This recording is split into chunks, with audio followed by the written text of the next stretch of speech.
We are poisoning our society. We're poisoning our kids, and we're letting it happen. The powers that control this country. Which is, I think, big pharma. They're the largest advertiser in mass media. Modern medicine is hijacked by three modalities: chemical, a drug, some kind of electrical stimulation, implant, or surgery.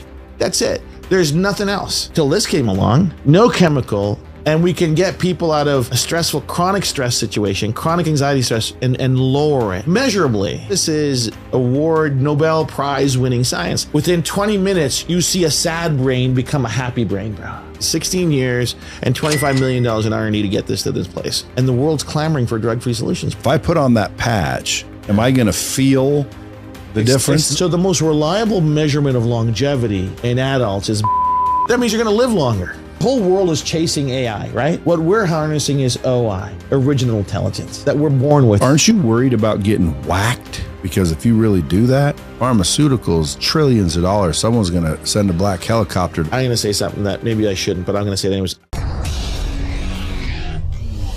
What it is, Brad Lee back again with another episode of Dropping Bombs. Today in the studio, folks, I got a real treat for you. Today's guest didn't just challenge Big Pharma, he built something that could damn near replace it. When his mother was diagnosed with multiple sclerosis in the early 80s, a young boy named Jay watched traditional medicine fail the person he loved most, and that heartbreak lit a fire that would define his life's mission. Years later, after making nearly $100 million in the dot-com boom, he dumped everything back into a singular question. What if we could heal the body by signaling the brain through the skin without drugs, chemicals, or side effects? Today, that vision is a reality. His company, Super Patch, is disrupting healthcare worldwide with a patented neurotech called vibrotactile trigger technology. It's science-backed, non-invasive, and used by millions to enhance sleep, focus, pain relief, strength, agility, mental clarity, and the list goes on. Welcome, Jay. Pleasure to be here, Brad. Jay Dollywall, folks. If you guys want to follow him, you can follow him at Superpatch Co. on most of the social medias, superpatch.com. So, Jay, now, obviously, I've been talking to you previously about all of these patches. And if you guys were here, you'd see that they're just little sticky squares, right? No drugs, nothing on them, just a certain texture to them. Yeah. And that texture is telling our skin what? Well, I think we all know that our brain communicates with our body, and our body communicates with our brain. So when we put that texture, it's like Braille. You know, blind people read with their fingertips. So we're putting a special kind of Braille that we call VTT against our skin. Our skin has ion channels, these little transducers that send nervous signals to our mind. What we've decoded over the last 15 years are very specific neurocodes that help manage our physiological function, whether it's pain management, sleep, or stress. So when we put that sticker, as we call it, with those ridges are triggering a response in our skin that's communicating with our body, with our brain, and helping it bring it to homeostasis, which is just another word for balance. So how did you discover this? Well, it's, you know, as you read, I mean, I woke up at the age of 38, pretty much what anybody would consider having achieved the American dream. Been married 30 years now, beautiful kids. My mom is still alive. She got diagnosed with MS in 83. She's supposed to live 6 years, but she's still alive. And my dad, just an amazing human being. And when I put all those check marks beside my life, what I found was that having taken care of my mom for the better part of 25 years at that point, and taken her to all the specialists, Brad, over a dozen countries, hundreds of places, where I say, you know what, hey, here's a specialist that deals with MS. Here's a specialist that deals with muscle atrophy. Never finding that answer. I just started digging into what is that mind-body connection? Because with MS, that's what happens. Your mind can't control your body. And when I started asking those questions to the smartest people in the room, they couldn't tell me. Think about it. They've been studying things like MS and neurodegenerative diseases for a long time, but they can't quantify the signal from the brain to the body. They don't know what it is. And as an engineer, as a software engineer, we live in the code, right? If the code's not getting through, there's a glitch. What's that glitch? And they're like, well, Jay, you know, the body's not software. I'm like, well, you don't know if it is or isn't. You certainly don't know what's wrong with my mom because you haven't been able to help her. And the conclusion that I came through after years of research was that everybody agrees, obviously, the mind regulates the body.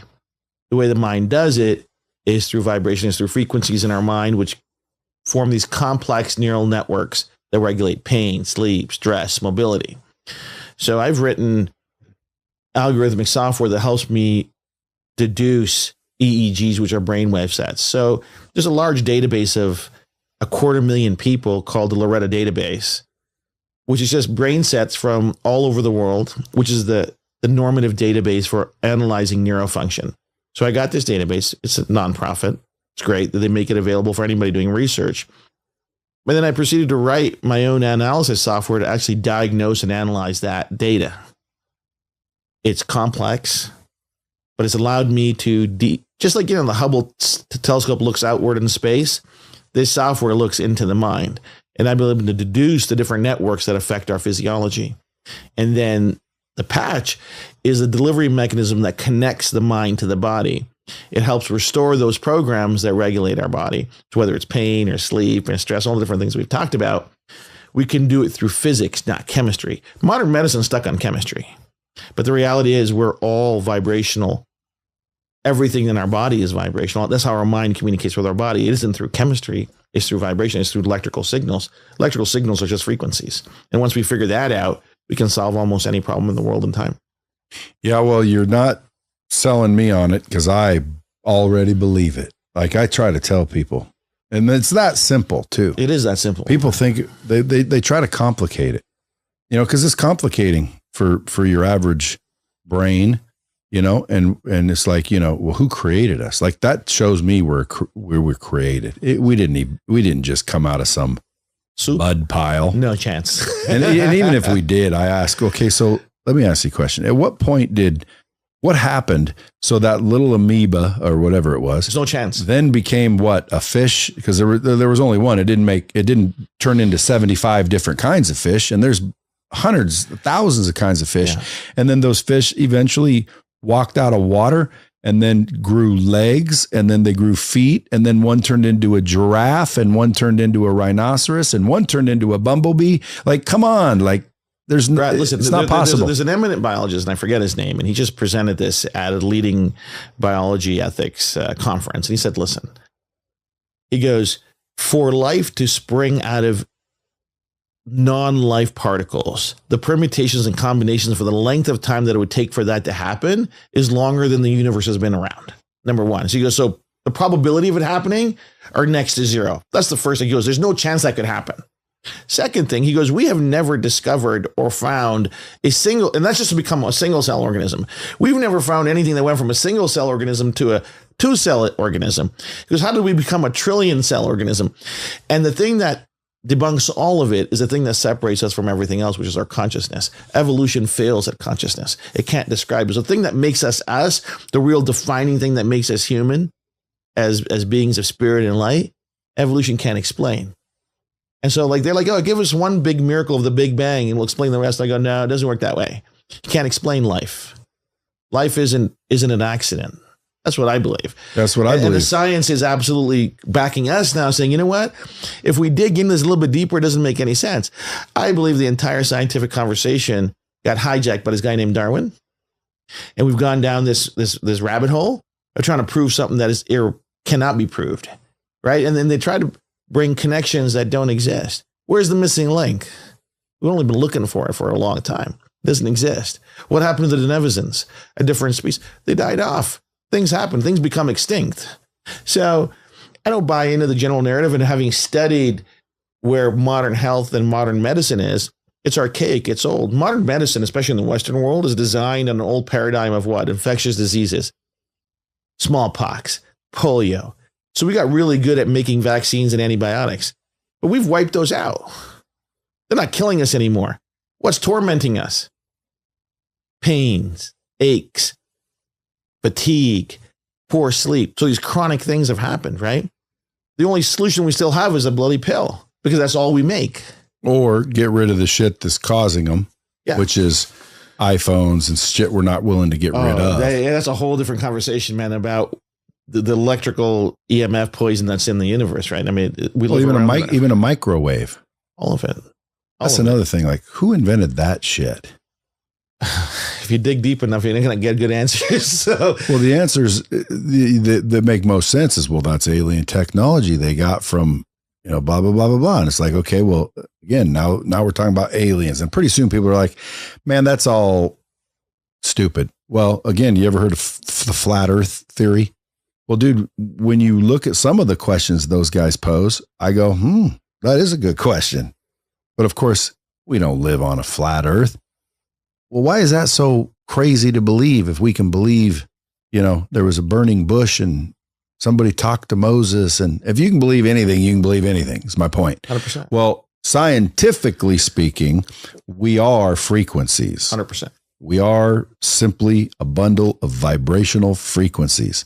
And so that can be proven, and it has been proven many times. So this isn't a spiritual thing. No, this is a scientific thing. Very much scientific. Brad, you hit it on the head. Like 1939, two of the smartest guys in the room, this guy named Dr. Rabin, Dr. Milburn at Columbia University, published a paper. It was actually posted in the New York Post, 1939, way before you and I came along, this mudball.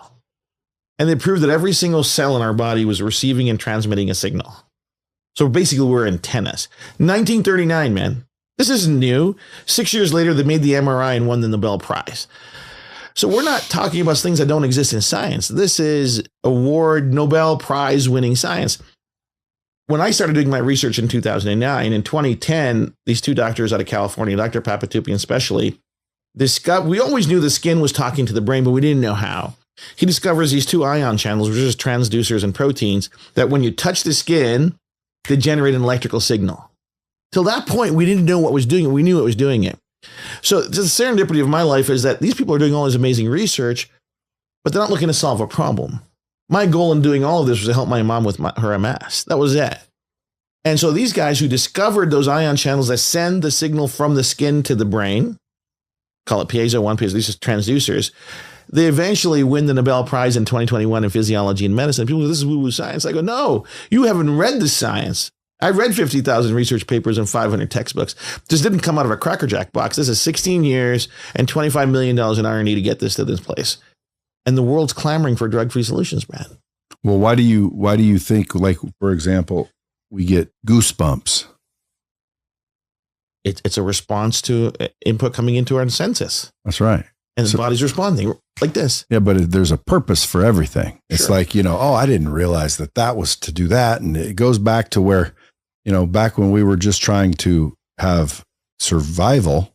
Yeah. Some of these instincts like fear, they no longer serve us the same way because of obviously evolution and creature comforts. So I like to say, the goosebumps are caused when the polyunsaturated hydrocarbons flow through the medulla oblongata and increase the blood flow to the erector pili. There you go. The question is, why? Well, again, that's the question. So when it's at the end of the day figured out, someone will be like, oh, that's why. So it just sounds like you've figured out that, hey, you don't need drugs. You need your skin to feel something specific. Yeah. So we all accept that blind people read Braille with their fingertips. Yes. Right? Been around 200 years. Well, they had to learn that, though. Hold on. They didn't just do this and read. I understand that. But they didn't learn the mechanism of the science of the skin transmitting the information to the brain. No. Right? Something went from that fingertip up their arm into the spinal nerve, into their brain. You don't need that. And the brain says, oh, that's a letter. Oh, that's a word. But the signal had to get from here to here. Yeah, or anywhere. There's other parts of the skin that transmits. So Braille is working with the prefrontal cortex, which is learn knowledge. Yeah. Okay. But we didn't learn pain. We didn't learn sleep. We didn't learn mobility, pre-programmed genetic programming. And that doesn't operate the conscious level. That's not something we learn. That's operating the autonomic system. Those are pre-programmed settings in us. And that's the system we're speaking to. So it doesn't speak English, man. It speaks frequency. And if we can send the right frequency through our skin, if Braille works, that means all that matters is what you're writing on the skin.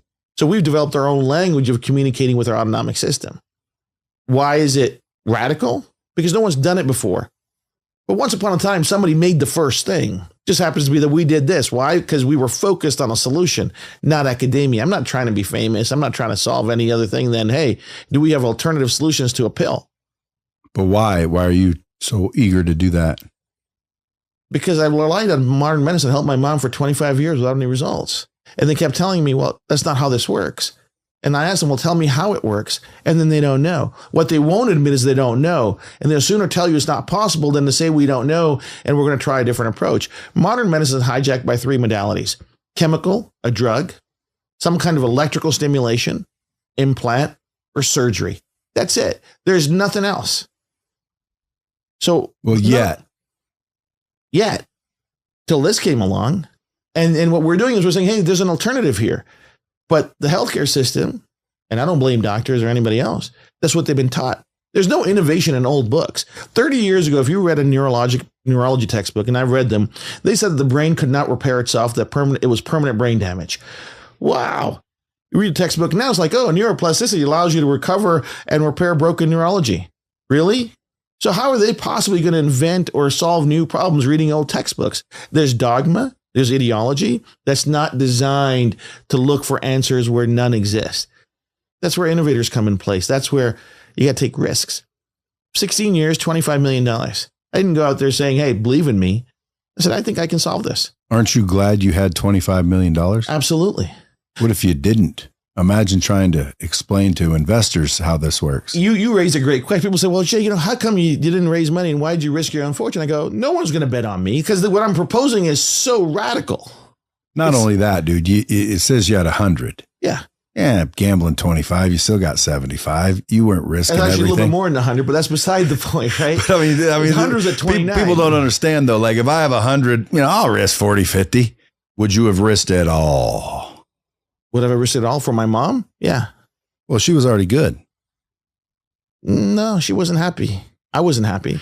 Like Elon Musk, when he got paid from PayPal, yeah, he was sleeping on couches. He basically bet it all. Yeah. Like, dude, that's balls. Sure. If I got 100, I'll throw 25. Worst case scenario, I lose it. Now I still got 75. Ain't nothing wrong with 75. No, there's nothing wrong with 75, but I tell you, most people won't even do that. No. Right. And they wouldn't. And the 25 is where it ended. I had no idea where it was going to end. It could have been the whole 100. Yeah. Right. You were just willing. We're willing to do it. And when did you first discover it? And do you have scientists in places? No, listen, dude, I couldn't get anyone to go along and say, hey, listen, I reached out to some of the preeminent scientists where I live in Toronto. University of Toronto is one of the leading universities in the world. They're like, you know what, Jay, stick to software, dude. I'm a software engineer by education. They're like, this doesn't work this way. So when you're proposing something that's so out of scope, forget about investment. You can't even get collaborators because they don't want to risk their reputation. Right. So it becomes a solitary journey where you believe that, you know what, it has to be solvable. Because if you believe that the mind controls the body, then all you got to figure out is how does it do it? Mind does control the body. Yeah. We know this. Okay. How? Well, that's the miracle. But to me, it's like, we know that's the case. Right. Because like this, that ain't the body doing that. No. That's me doing that. Absolutely. That's the mind. So that's the question. Because my mom couldn't do that anymore. She couldn't do this. And my question was, what's happening to her desire, her conscious thought? Where's it breaking down? Where's it breaking down? They said, why do you want to know that? I go, well, I'm an engineer. I can maybe build a bridge over the broken part. They're like, well, it doesn't work that way. I go, well, the way you're proposing doesn't work either. So what's wrong with a new idea? Yeah, and they wouldn't admit that they don't know. They'll never admit they don't know. Yeah, because like you look at a disease like that, or even that one that Stephen Hawkins had. Yeah. What was that?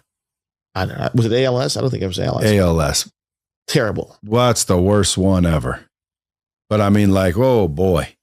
What he was just walking around normal, and all of a sudden, bam, and now he can't move and he can't think. But dude, his brain was still operational. So something shut down, something broke, some communication's not happening. This is the thing. For whatever reason. What I've deduced and what I believe is this. Modern medicine still thinks that our mind is a physical thing. Our mind is not our brain. Correct. Okay. And and they get stuck on that. Well, it's the brain. I said, no, the mind is that net of frequencies that has our memories, has our consciousness, and how's it expressed in brain waves. Okay. It's not physical. It's energy. It's energetic. Yeah. It's just waves, alpha, beta, delta, theta, gamma, and some other stuff we can't read yet. Yeah. But if they really believe that, you telling me doctors think the mind is the brain? Absolutely. That would be. Absolutely. I'm going to go investigate that, because if that's true, then it's absolutely true. Well, then again, I mean, folks, then here's my question. They won't talk about the mind without talking about the brain. Well, then here's my question to the doctors out there listening. How much does it weigh? What? The mind. They don't know. Well, what do you mean? To tell you how much this big. How much does it weigh? Your mind is this big. It weighs about 3 pounds, and that's your mind. Because they'll interchange mind and brain like this. Yeah, but not the smart ones, because everybody realizes, I thought anyway, everybody realizes you can't point to the mind. There's no temperature. There's no size. You can't touch it. So then why are we trying to solve those problems with chemicals? Well, they're not. They're trying to fix the pathways in the brain, because the brain exists, but what's controlling it? What's causing? Some people think it's your microbiome. Actually, they thought that, but a study came out last week that says, oh, by the way, signals from your brain are controlling your microbiome. You see, every day there's new breakthroughs of us understanding a little bit better about what's really happening. There's a communication loop between our mind and our body and back. Well, I look at it like the controller of a video game. 100%. So when you pick up a controller and you're moving the guy on the screen, right? What's moving the guy on the screen? People say the controller. No, you're moving it through the controller. So I think the mind is our being, our consciousness, our soul, if you will, our spirit, if you will.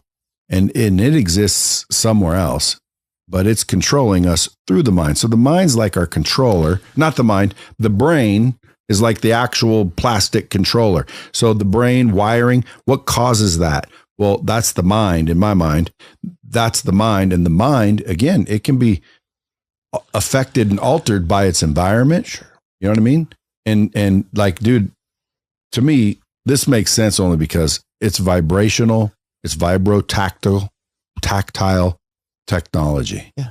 I'm just wondering, like, how did you know what tactile pattern fixed what? That's great. That's what took. So this is what took 16 years. Right? First, you have to deduce the actual, what I believe is the neural network that's regulating, say, pain. So the neural matrix pain. Can I isolate those sets of waves and regions of the brain that regulate it? And then study that for normative function, right? So there's databases out there that you can analyze, right? So I've built my own software. I wrote my own software to analyze those big data sets of EEG readings. And they're massive sets of 250,000 people aged 2 to 85. What I found was that people are looking not at the layers they're looking very superficially. They think that brain waves are flat waves. Brain waves are not flat. The way that our mind communicates the waves are spiraling through the different regions of our brain. So it's perspective. What are they trying to solve? Our mind is not a two-dimensional thing. Our mind is a multi-dimensional quantum vortex. It's unbelievable. So these guys at MIT, few years ago, started doing algebraic topography of how complex our neural networks are with their supercomputers. They say our mind's connected on 11 dimensions of connectivity. Like, we can't even consciously get our head around that, what that is. What that goes to say is it's the most complex thing in the world, and it's limitless in its potential to do or create whatever we want. That's what I believe, because that's what the science shows us, right? So the algorithm programs I wrote allow me to slowly unwind those networks to see, hey, what are the building blocks of that program? And once that's done, is how can I affect change? And ultimately, everything's a wave, Brad. Everything's a wave. A frequency. Everything's a frequency. And the only way you can restore, amplify, correct frequencies is send a corresponding frequency. So what the patches do is they stimulate the skin to send the corrective frequencies that restore those programs to default settings. And we do it without chemicals. We do it through physics, touch and pressure. It's real simple. The math behind it is bloody complex. It's taken 16 years to get this thing figured out. That pattern of stimulation is what I call VTT. It's a platform of stimulation. So whereas Braille is A, B, C, D, E, these little swirls and these loops, they collectively synchronize the right stimulation to get the response that we want. And that's the IP. That's the intellectual property. That's what took so long to figure out. So what about like depression? Yeah. So depression, again, if you study the EEGs of people that have, chronic sadness, that are just not happy, we can see that in EEG settings. So when we put our joy patch on people that are chronically sad, within 20 minutes, you see a sad brain become a happy brain, bro. So joy, folks, you used to think you're always tried to find joy in life. Well, here it is right here. You know what the funny thing is, dude? Brad? Joy and bliss is our default setting. You ever see a baby? Happy, blissful, no worries, no stress. Hasn't been programmed yet. Yeah, still has belief. It's limitless, all of it, right? Yeah, of course. Wants it, can feel it, can emote it, can probably visualize it. That's our default setting. That's homeostasis. That's where we want to be. I met you today, man, and your energy is so positive. Why? Because you're already there. Actually, what do you need help with? Like, no, I don't need help with anything. I got to figure it out, which is fantastic. But most people are living in a time machine in their mind. They're either regretting the past or agonizing about the future, not living in the present. Well, I've already ordered the sleep. Let's put on some joy. Put on some joy, brother. Well, I mean, again, I'm already happy and pumped and excited, so maybe I won't feel anything different. But there's people that are like literally, it's almost like anxiety. You know what I mean? I know someone there's a lot going on. Well, I know somebody that has they call anxiety attacks. Yeah. I'm like, well, what do they feel like? He's like, you ever be like driving in your car and a cop pulls up behind you and you just have this panic attack, scared feeling? I'm like, well, yeah. Well, that's what it feels like. So, and I'm like, well, so you just feel scared all day? Yeah. Yeah. Like there's pending doom and it's just like, I'm depressed and it's like nothing feels for that person fun. For that person, I'd recommend the joy patch and the peace patch you have on your desk there. So the peace patch is for stress and anxiety. It just goes anywhere you want. Anywhere you want. So this is the part that I'm excited about. So with that peace patch, we can show in our clinical studies, check this out, we reduce perceived stress by 33% and improve mental health factors by 24%. That study was actually chosen for presentation at the World Psychiatry Congress in Mexico City last year. A controlled study with a placebo to show what the effects of this product are. Think about it. No pill, no chemical, and we can get people out of a stressful, chronic stress situation, chronic anxiety stress, and lower it. Measurably. Yeah, this one's another one people need to know about because there's always people trying to lose weight and what have you. And if you could just literally get your metabolism to increase, you'd lose weight just if you just burnt more calories. Well, this one. Not that one. It's the other one. It's called Ignite. This one will increase your RMR. resting metabolic rate by 20% just by sticking this on. Yeah. So literally, if you're burning 2,000 calories a day, let's say, for example, you're trying to lose weight. Well, you got to burn more than you take in, obviously. Yeah. So if you're burning 2,200 and you're taking in 2,200, well, you're not going to lose weight. You're just going to stay and maintain. Well, you could stick this little patch on and burn 2,600. Yeah. And now you're losing, you're at a 400 deficit over a week's time. That's a pound. Another week, that's a pound. Where does it end? This is the beautiful part of it. So our metabolic rate, again, is controlled by this. And our metabolic function. That's one of those autonomic things, though. It's an autonomic thing, right? So what happens is we know, the mind knows where its balance system is. So this isn't a race to zero weight. This is a progression to what is the right thing for us, right? Because people that don't that don't consume enough calories and they're unhealthy that way, right? This is not about a fad diet where you take this and you're going to be skinny as a rail. No, this is about finding optimal health and wellness that is right for our body. Yeah.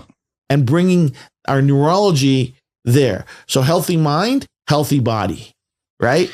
And that's the key, is optimizing our systems, not hijacking them. So listen, this whole thing with Ozempic and all these different things out there, right? What are we doing? we're taking poison, we're putting it into our body to lose weight in an unnatural way. And now you see the side effects coming up. Frozen stomachs, can't process sugars, can't do all those things. Why? Because people will do anything to lose weight. Well, how about we start with the basics, which is RMR, resting metabolic rate. Let's just burn more calories at rest, introduce a healthy lifestyle of exercise and good nutrition, and we're going to get to wellness. It's not new information. Everybody knows this, but people don't want to change their lifestyle. So you've got kick it. The says take back control. What's that mean? Like willpower? Yeah, willpower. So if you're trying to stop smoking or stop drinking, this would like kick up your resistance to that intention. So wouldn't somebody say, well, that's a chemical addiction, Jay? A patch isn't going to fix that. So let me give you unless it's a nicotine patch. Let me give you the neuroscience behind it, because I can study the physics, right? So a bad habit, everything's a habit. Good habits are called virtues. Bad habits are called vices. We all know this, right? So when we take a look at a habit that we know is not good for our health and wellness, it starts with an intention. There's always an intention. Then there's a thought, and then there's an action. When that gets stuck, where the intention is not good for us. So remember I said before that the waves in our mind actually communicate through a spiral. Yeah. What I found in my research was when we're doing things that are actually against our best default interest settings, our survival mechanisms, it actually spirals the other way. So counterintuitive. It's counter health, it's counter survival, it's counter everything, right? So what we do is we interrupt that intention to action loop. And we say, oh, no, this isn't good for you. And it does it how? By just sending the right signal, say, hey, listen, take a moment, take a breather. And that's what most people usually need. It's just a moment of clarity. Say, you know what? I don't need to do this right now. Or it manifests into problems. Of course it manifests into problems. Because I always say, like, when I go to the gym, there's these big old buff dudes, and they're always messing with me, and they're like, throw some weight on it. Because I'm not lifting heavy. And they're always in bandages and freaking braces and shit. And I'm like, why? And they're like, well, you got to get big. And I'm like, dude, listen, I listen to my body. If my body hurts, that's to me a mechanism that's saying, stop whatever you're doing. Otherwise, why would there be pain? It's like, no. Stop that shit. So if it starts to get real painful, I'm like, well, shit, it's telling me to stop. We're not supposed to be in pain. Pain isn't a thing that you want. Now, again, mental pain, anguish, challenge, all these other things, it's obviously arguable because I do believe being uncomfortable is good for us. Only way you're going to grow. But not pain. Like if someone said, Brad, you're going to lose all your money or you're going to have a real headache the rest of your life, all the time. Dude, I'd rather be broke and pain-free personally. 100%. 100%. Quality of life matters. Yes, quality of life matters, right? And now quality of life has been hijacked by what? Drugs, unregulated supplementation, and unproven therapies. Aren't you worried about getting whacked? Nah, not really. I the guy upstairs and I got a real personal relationship. Because I mean, if this gets real popular, I mean, it's already popular. Obviously, you got tons of people on them and testimonials, and the word spread now that you're on Bomb Squad. I'll 100%. Tell you that much, but. Once the word gets out there and it's not just, oh yeah, this is bullshit. No. People are like testifying, just like Jesus. Yeah, everyone was saying he is full of shit too. Yeah. But I mean, like here we are thousands of years later, people still talking about it. So to me, it's like once this spreads and the testimonials start coming up, I would think that the pharmaceutical companies aren't going to like you because why would I need medicine if I got the patches? This is the thing. They don't like me now. It's okay. Do you ever get threatened? Not yet. You ever get like 3-letter agencies looking up your ass? All the time. What do they say to you? Oh, well, where's the evidence for this? Here it is. Where's the evidence for this? Here it is. Where's the evidence for this? This is why we spend the money we spend, the time and energy on the research, right? Because I know it's coming because we're going against the grain. Right. But this is the reality of it. People are demanding this. There was no big business when I started this. This was, a rich guy with a passion project to help his mom with time on his hand and a curious mind and a pretty sharp intellect. Like, you know what? I think I can figure. There's a lot of ego in that, right? It's like, I can figure this out. Well, these doctors couldn't figure it out, right? And then when I realized for myself what the potential was, it wasn't just helping my mom. I could help everyone's mom, right? And the solutions that were given to my mom weren't effective, right? Try nerve conduction. Try this new neurotropic. Try this. You name it, we tried it. So that light at the end of the tunnel was always a train for us. It wasn't daylight. And you got to come back and try a different one. Come back and try. And there's people that don't have financial resources, right, Brad? Does she still have MS? Mom still has MS, but this is the part that makes me the proudest. So for all the time that she's wearing a version of the technology that I have, so there's always been iterations. We keep improving it, right? And this is the latest version. So over the last 8-9 years now, because there's other versions of this tech before. So this is a person that's been in bed since 1985, completely wheelchair bound. She has perfect circulation, no pain, no bed sores, perfect cognition, perfect speech, perfect breathing, perfect digestion. She can move her neck around. She could never do that before. She's experiencing her family. My mom, I take care of my mom and my dad. She sees her grandchildren. She sees her children. She's experiencing life in a way that she never could have done before. Why? Because we're addressing things that have never been addressed before. When was the last time we went to a doctor's office and he talked about the neurosignals from our mind to our body? So, you know what, that's disruptive. We got to work on that. No one talks about it. You go to a psychiatrist, you're not feeling good, you're a little sad, you're a little upset, you're having some relationship problems. Well, I'm going to write you a pill. Why? Because that's the only thing they're allowed to prescribe by law. So I can't worry about what they're going to do. What we're trying to do is way more important. Well, you already realize you're barking up the wrong tree in that path. Yeah. So people say to me, you need all the doctors on your side. I go, no, I don't. We need to get this to people. Liberty. Yeah. This is the first patch I made for my mom. Is mobility. Yeah. So if people are tight, like, give me the symptoms of the things. So this is, you're gonna freak out.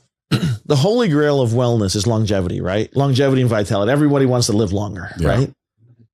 So you always talk about, you can't measure it. How do you measure it? So the most reliable measurement of longevity in adults is balance and stability and grip strength.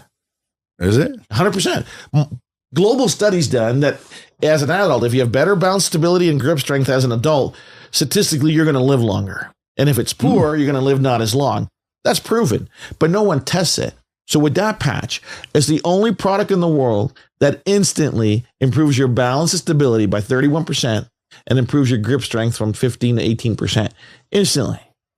So what does that mean? That means you're going to live longer. Instantly. Instantly. Unless you get hit by a truck. That's also instantly.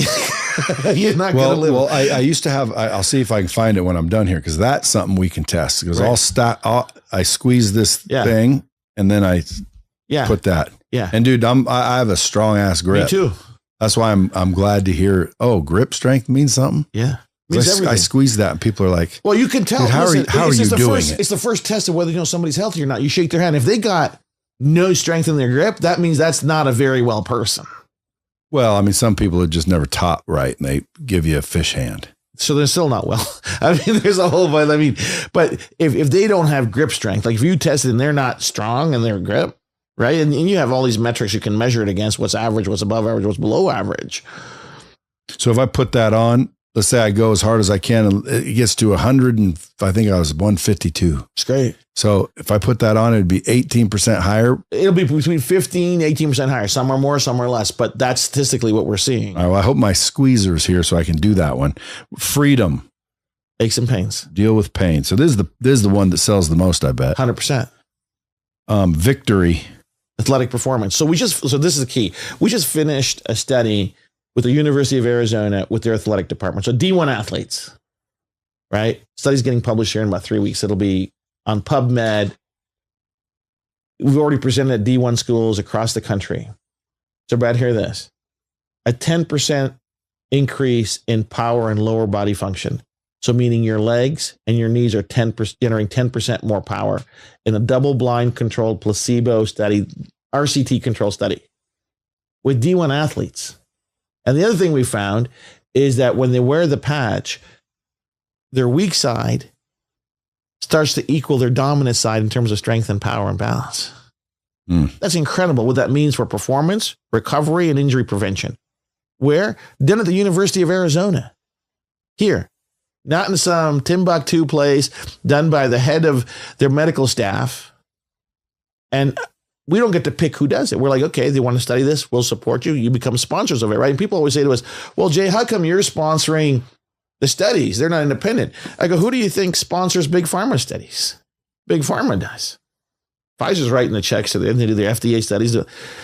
Because no one's going to fund somebody else's innovation. No one's going to study it because they don't have any vested interest in it. We have to develop the product, iterate it, and then we have to test it, and then we have to prove it. We have to do that through our own resources. What happens is that to do it the right way, the way that we do it, is you go find a clinical research organization, and they go find the investigators that we have no control over.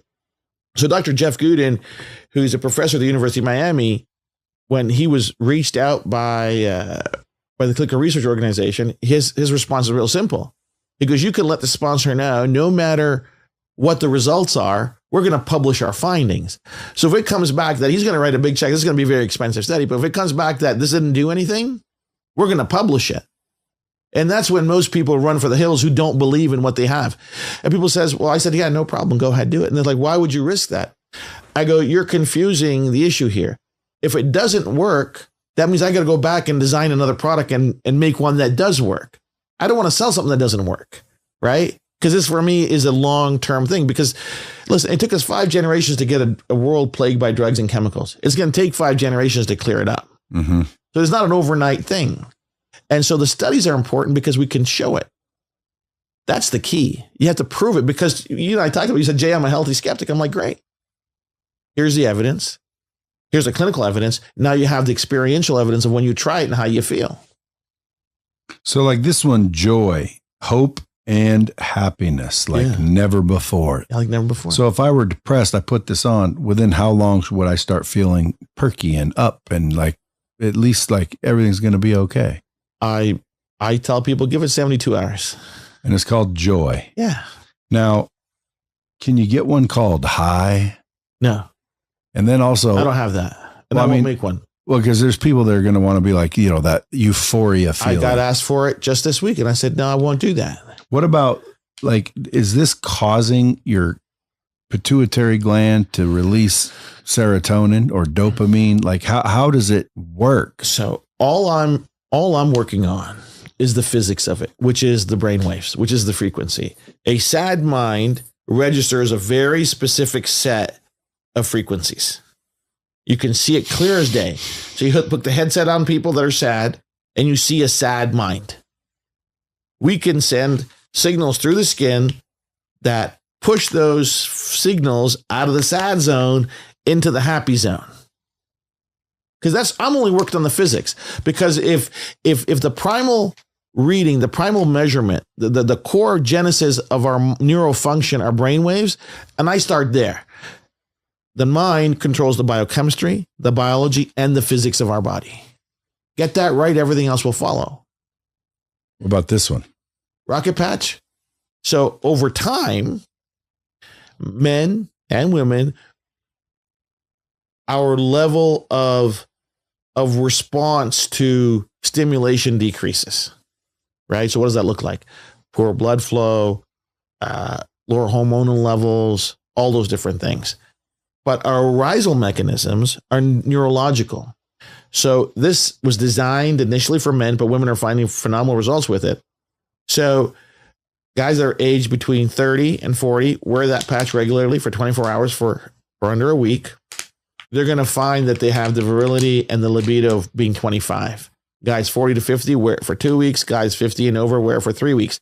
And they find that their libido levels, their performance levels, it's like they're in their mid-20s again. So this rocket patch. Yeah. Well, I mean, dude, obviously, you know, I was going to sell something like this when I was younger. It was basically guaranteed how to increase the size of your penis. Okay. And my plan was there was money back guarantee. First of all, all you had to do is take a picture and send it in to make sure it didn't prove work. that it didn't work. Yeah. You got to prove it. Send me a picture. And, all it was a tube of baby oil. And the instructions said, place on soft penis and rub.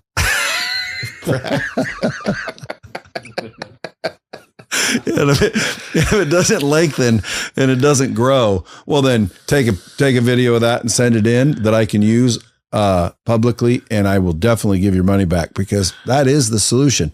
You just rub it.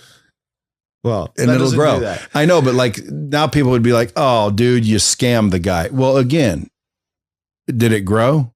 Well, sure it did. No chemicals involved, no surgery involved. That's what I advertised.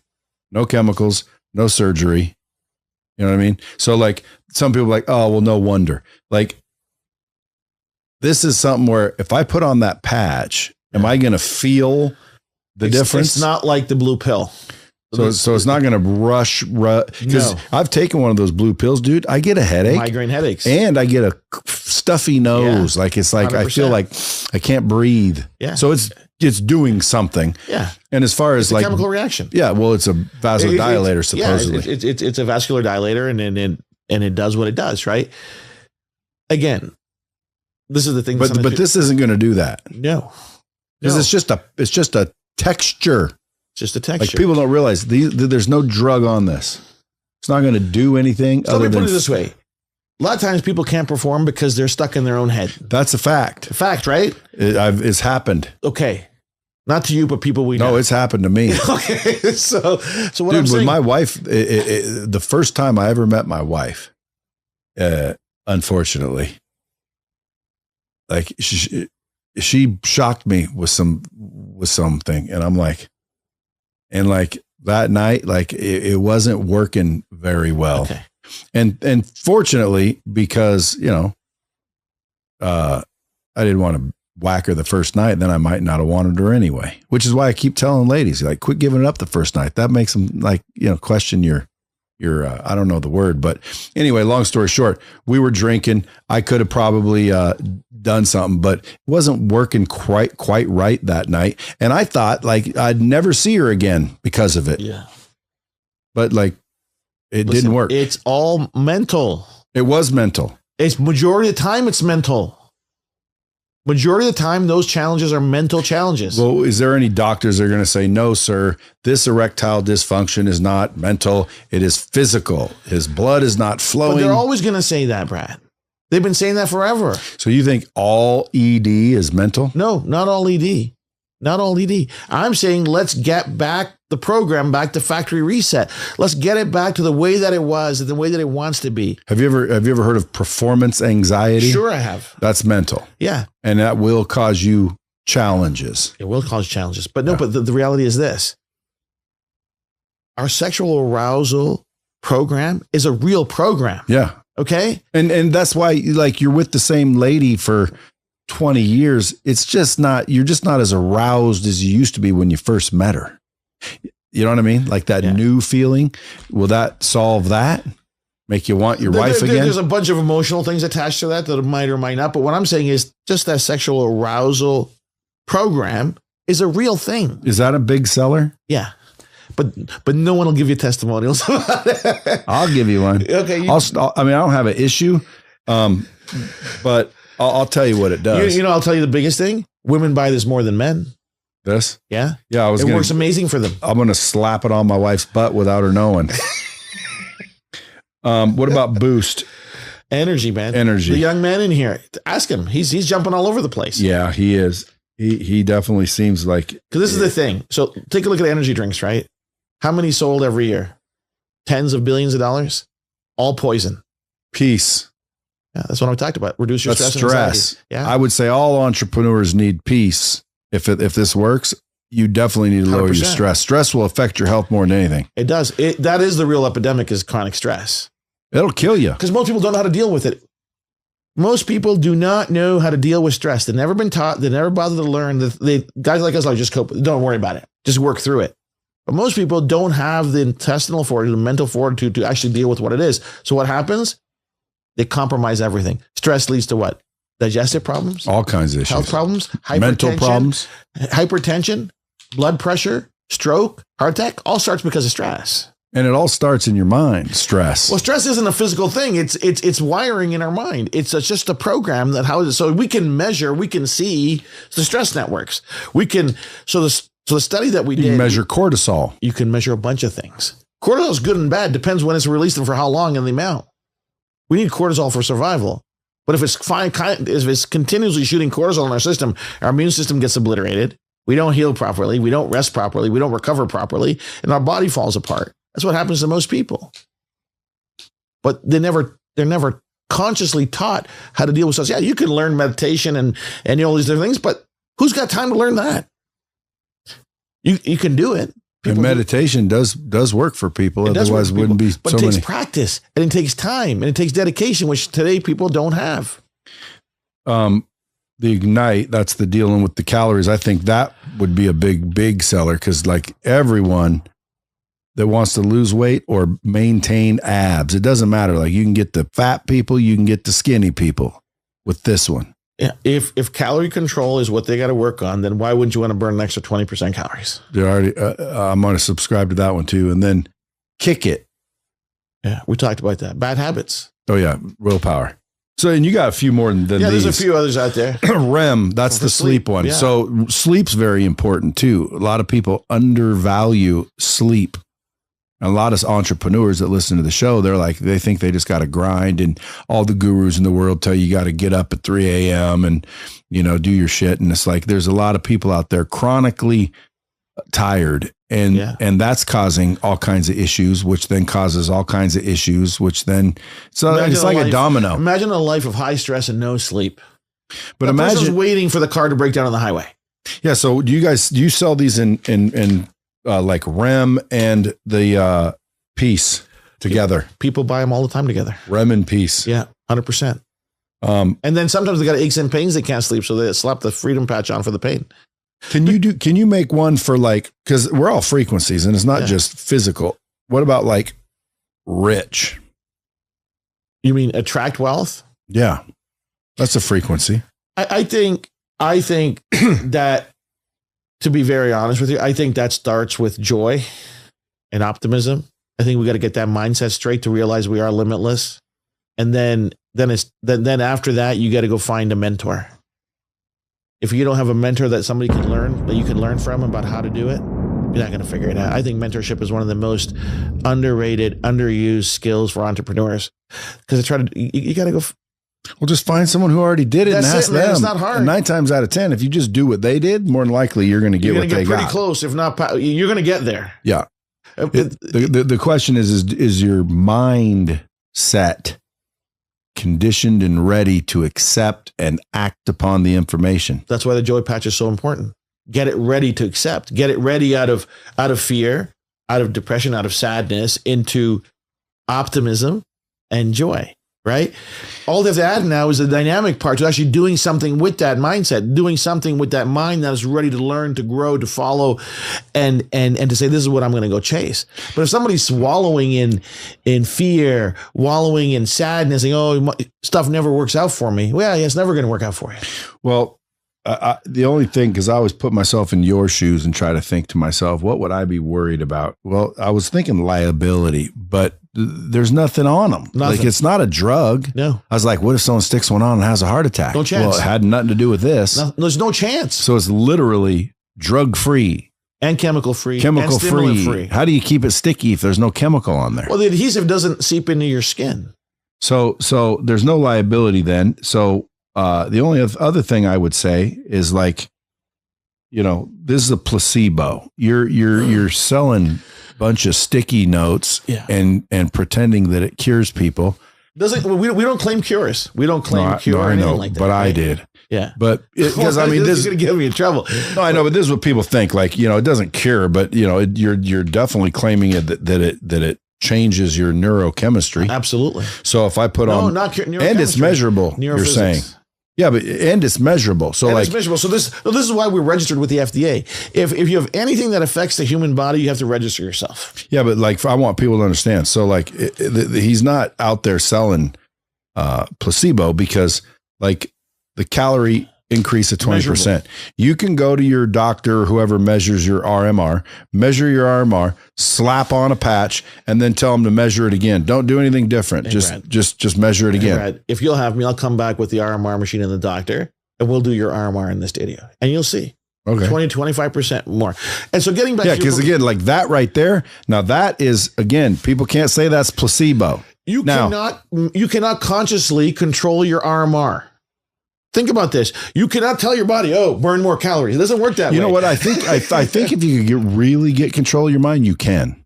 But not many can do that. Have you heard of the guy that can like slow down his blood flow? I know lots of those guys. There's people that can slow down their breathing. You know how long it took them to get there? I know, but they can slow down their breathing to where they literally can be underwater 8 minutes, where me and you would be dead. Well, dude, they can, if they can get control of that mind, because that's all it is. It's the mind going, lower this, lower that, lower this. And then certain people, very few, can do it. So I think it can be done. It's just we're not taught that. We're not taught Our pineal glands are clogged by all the fluoride and the bullshit that they got us convinced is good for us. And then who's they? I keep saying, who's they? There's a lot of they we can talk about, but I want to get back to that, the placebo question. Okay. We get that asked a lot. And I said, listen, that means you haven't read the research. It's all on our website. We don't hide it. It's no secret lockbox of research that no one can have but me. What ends that placebo question is the p-value. P-value is the probability of what is the chance of this being fluke, this being just random data, this being a placebo. So in clinical science, especially in medicine and healthcare, you want a p-value of 0.05, meaning 5 out of 1,000 or less chance of this being a placebo. That there is a chance, but it's so small. The data we have on our science, on our testing and our clinicals is 1 out of 1,000. There is no chance this is a placebo. So people can't say, well, it's a placebo, but you haven't read the research. If this was a high placebo with a high standard deviation, then you can say, well, yeah, that's too random and you don't have enough statistical significance. And if that was the case, we'd have to go build a better product and test it again. But the fact that the P is 0.001, that the chance of this being a placebo is 1 in 1,000, that it's a 999 out of 1,000 chance that this is not a placebo. That's a level of efficacy that's isn't even reached by Big Pharma. Think about that. Big Pharma puts out stuff there with a p-value of 0.05. This is 0.001. People say placebo, I go, well, you haven't read the research and you don't know what p-values mean. Because there's a lot of lay scientists out there who actually don't know how clinical research is done. I don't do the research in my basement. This is done by leading thought leaders in their field. Dr. Gooden teaches pain pathology at the University of Miami. Dr. Paul DeGrams, who did the sleep study, is a former director at the American Sleep Association. These are not jokes. Dr. Mark Saker, who just finished the athletic study, is the head of athletic at University of Arizona. He's their head MD. So you have to work with the best people to validate the things that we're saying. So people say, what's a placebo? I go, you don't even know what, people don't know what it means. What's the placebo? That this happened by chance, right? And I go, sure, things happen by chance because the mind's a powerful thing. That's right. I was going to say, I mean, I think a placebo is the same thing as this, except for this is consistent because a placebo doesn't always work.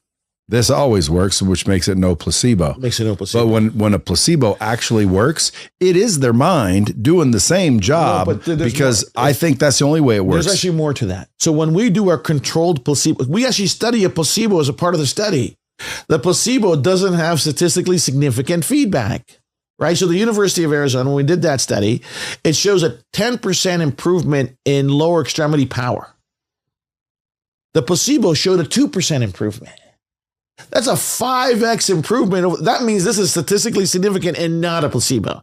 We did that with the pain patch. We did that with the sleep patch. Do you have to do them all? Stretch. We have to. Everything is in study. Some of them are done. Some are on the way. What are the newest patches being developed? Are you developing any more? Yeah. New patches coming out. We have a patch for nausea. I think it's going to That'll be a big seller. We have a patch that can help people maintain their A1C levels. Oh, that's a good one. Pre-diabetes. It's probably 2 years in the study. The patch is developed. We're working through designing the protocols to get that studied.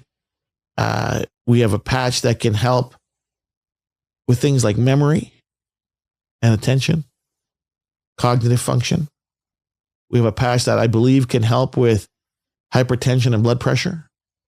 So we have a 10-year product roadmap, Brad, because that's the world I come from. Software, you needed a product roadmap. This isn't, I found some stuff in a Cracker Jack box and now we're putting it in an envelope and selling it. This is a very thought through strategy, how we're going to bring this to market and bring it to the people that need it. Do you think this will pay you more than you've ever made in your whole life?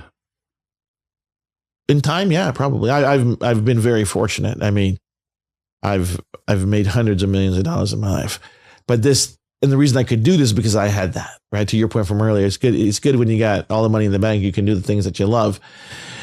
The economics are an output of what I'm trying to do here. Well, coincidentally, that's how you make a lot of money, is help a lot of people. Yeah, that's the key. And if this shit works, you're helping a lot of people. We're going to, in a lot of ways. I'm not doing anything else the rest of my days. My single-minded obsession is to bring drug-free health to the world. I think the world's been led down a rabbit hole that's not helping. People aren't healthier. Why? We're stuck on an old paradigm. We've got to get into the new. And right? The food and the all chemicals. Brad, listen, you're a smart guy. The whole world is chasing AI, right? AI this, AI that. What we're harnessing is OI, original intelligence, that we're born with, that we're created with. That's what we're harnessing. So AI might destroy the world, but OI is going to save this world. And that's what we're using, and that's what we're leveraging. This isn't new. We're born with this. We're just harnessing it. So you guys better go get it before, again, if I was in this, I would be worried, because if you really do that, pharmaceuticals, trillions of dollars, someone's going to send a black helicopter to come down out of the sky, and I'm not worried about it. All everyone's going to say is, where'd he go? Oh, dude, we don't know who it was. So the only thing that gives me comfort. You remember, I think it was ivermectin. There was someone in Canada, by the way, they lived in Canada. Yeah. And coincidentally, their house got broke into and they're all dead now. So listen. But you know who I'm talking about? I know the incident you're speaking of. I don't know the name. Yeah, it was the family that owned the patent to, ivermectin or something. So this is the thing. Now they're dead. So this is the thing. Number one, I don't worry about it, because the one that made me is going to be in charge of when I go. I don't worry about those things at all. Doesn't rent any space in my head, because I don't live a life of fear. I live a life of purpose. Number one. Number two, it's already out there. There's millions of people. We've got millions and millions of people that love this product and this technology, and they carry it out. And how we become so successful? People recommending it to their friends and their families. It's too late. The genie's out of the bottle, man. The toothpaste out of the tube. They can't stop this. What are they going to do? Ban drugs? What ingredient are they going to ban? Yeah, well, they can't do that. No. That's pretty funny too, because that's what they would do. In 12 seconds, they do it. They'd change the labeling of one of your ingredients and say, "Oh, you can't have that. That is happens now every day. Happens a category 2. What is it called? Like drug. That's a category 2 drug now. Oh, yeah. Controlled substance. A controlled substance. Yeah, you're out of business. They do it. Listen, I'm going to say something that maybe I shouldn't, but I'm going to say it anyways. I was at this trade show. We're in Vegas. There's a big trade show going on. We went through this trade show.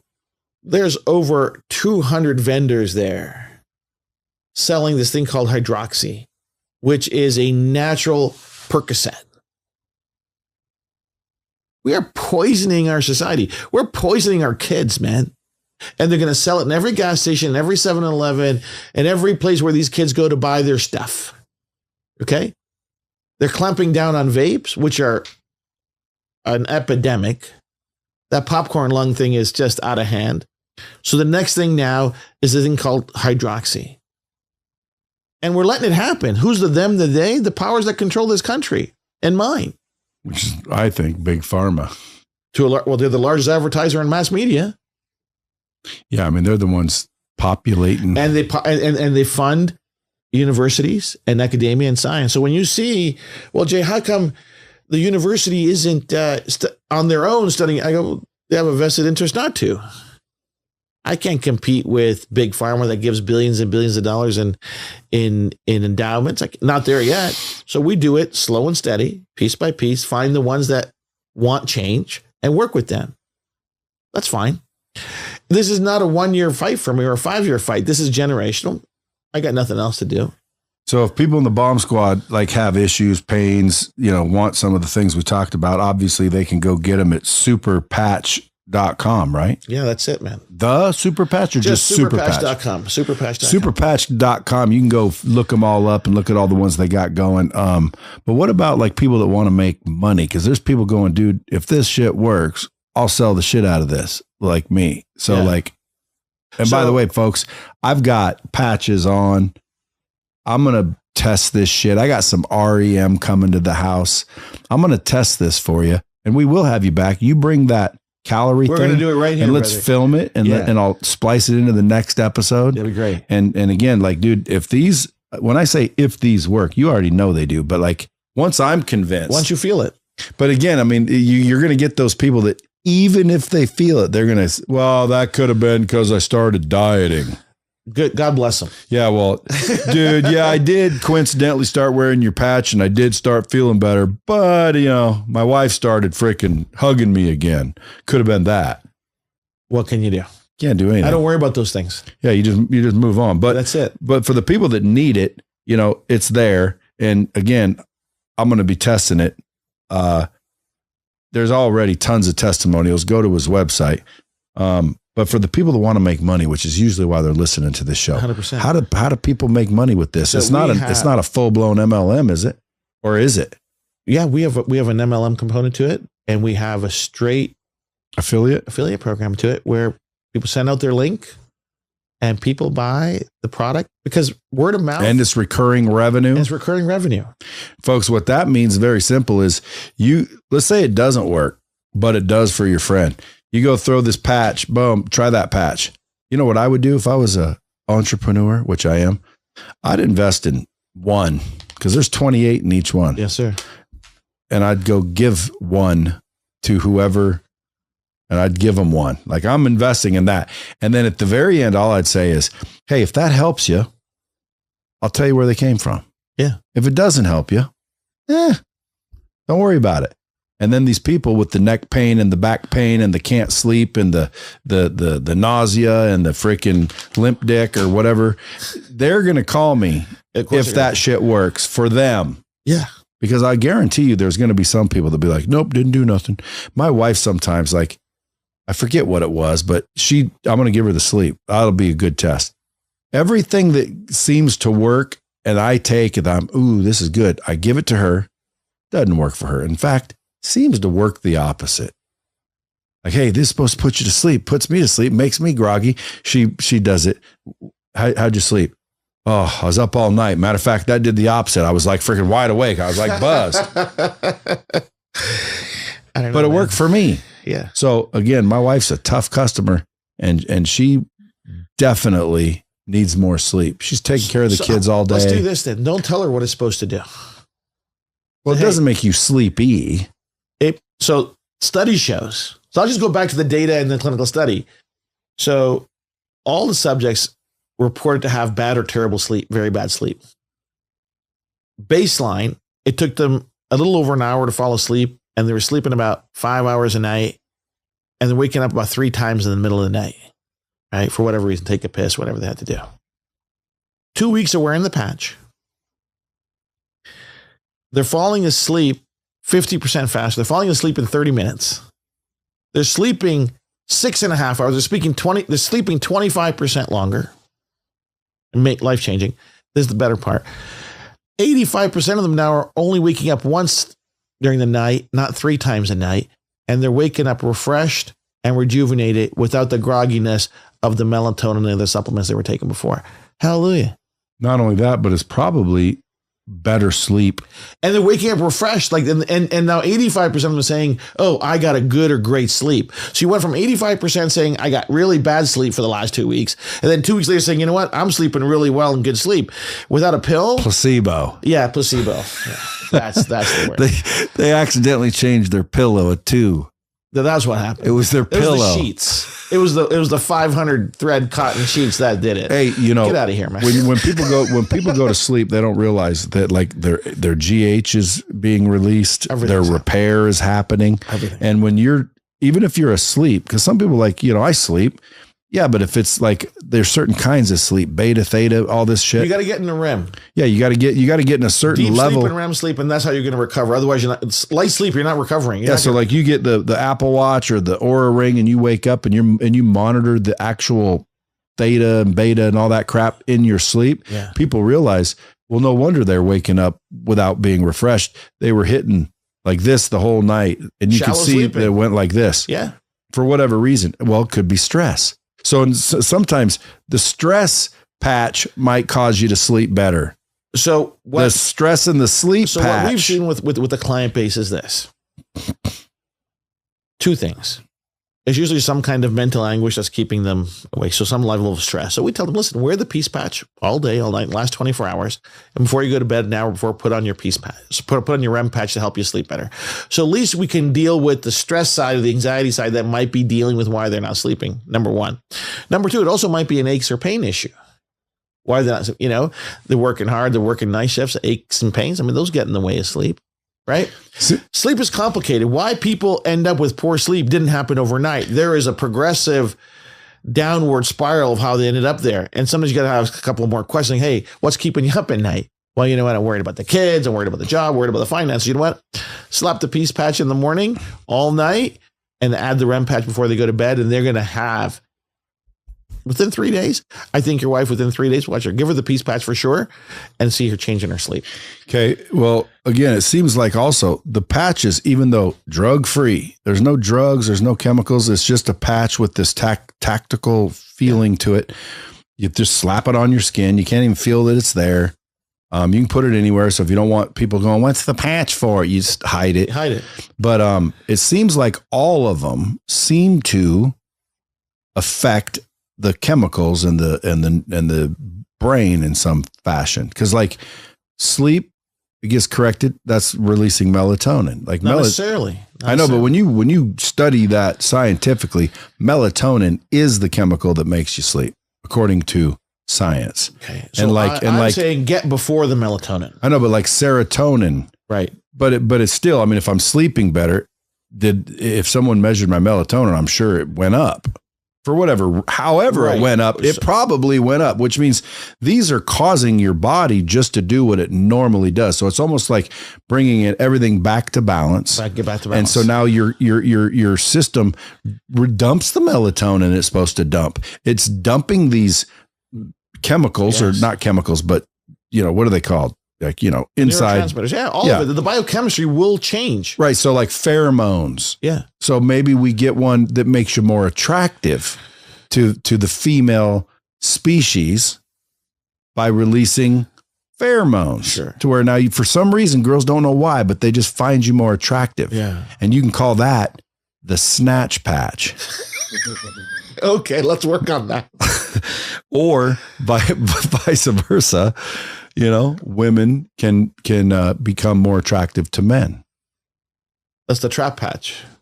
It's just like, because dude, pheromones, supposedly if I release pheromones, women come around, because we're all animals at the end of the day. And that's how like some of that shit works for the animal kingdom. So I'm just wondering, listen, brother, I'm absolutely convinced in time we will be able to deduce the neural programs that can help us with the widest variety of health and physical wellness needs, right? It's a process. And it's coming. It's coming. And I think we'll be able to live a couple hundred years. I think that's coming too. So do I. Yeah. With the way shit's going. And then, you know, I like AI to help me with my OI figure shit out quicker, faster, stronger. And I think along with AI and all the scientific, you know, research they're doing, like this, dude, no one's ever done anything like this. However, when you go in and you get the acupuncture. It might be the same shit. It's a needle touching the skin. You know what I mean? 100%. It's almost like, dude, they've been doing this for years. In other ways, massage therapy, that's touching the skin. What do you call it? Acupressure. Yeah. Where they press on your fucking foot and all of a sudden your liver repairs itself. Yeah. So again, that's pressure and skin. Your skin's the largest. That's a philosophy and a belief of wellness and health that the answers are inside, not outside. The answers are inside. I think it's controlled by the mind. Of course. This right here somehow sends a signal from the skin to the mind, which controls, I think, the physical. Absolutely. So now the mind says, oh, the frequency is now repaired. So the frequency starts dumping the normal amount of melatonin or whatever it is, whether it's serotonin, cortisol, there's all these things that get dumped. Yeah. I'll give you last example, and then I know you got to go. So like if you were an animal right now and you were hungry, what would you do? Look for some food. Right. You would hunt. Yeah. Right. Most people say eat. No, you wouldn't eat. You'd go look for something to eat. Yeah. So now you're running, you're chasing, right? But yet when we go eat as animals, because of the way things have changed, we just go eat now. There's no working out before you eat. So I met a dude, Chris Kruger, all ripped up, helps people have babies. Like he doesn't even do it for fitness, but you get shredded doing it. All he really, there's a whole bunch more to it, but all he really does is he basically says, you got to work out before you eat. And I'm like, what are you talking about? Why would I work out before I eat? So let's say you want to eat lunch. Brad, let's go get lunch. I better work out before I eat lunch. And then when I get home, work out before you eat dinner. 100%. And then most people think treadmill and all this shit. No, it's like a literal 4-minute deal. Like max out your push-ups twice and you're ready to eat. Do some jumping jacks for 3 minutes. Dude, have you ever done jumping jacks for 3 minutes?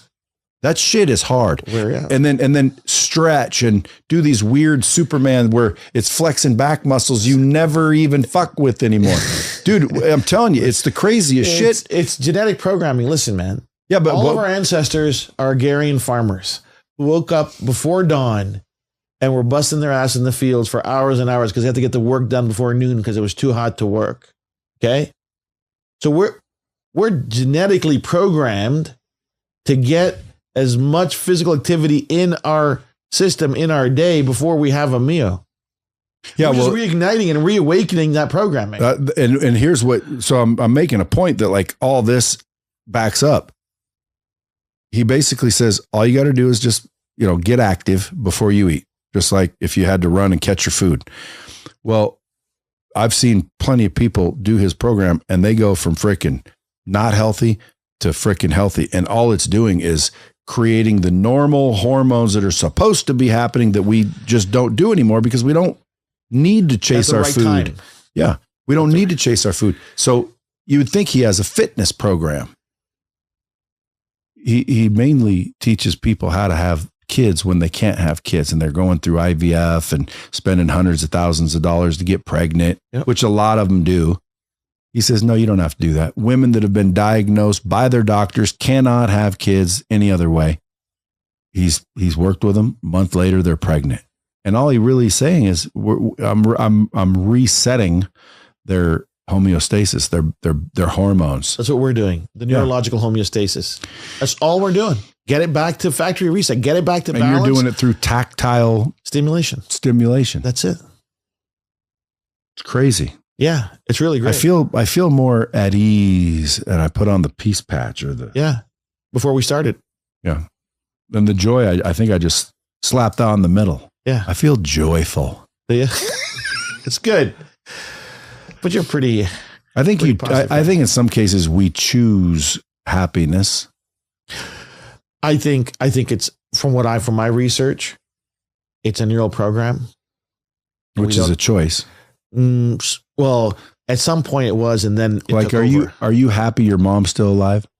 More than you can imagine. Well, there's some people not happy because they just got diagnosed with MS. So how is the two situations the exact same? One's happy, one's not.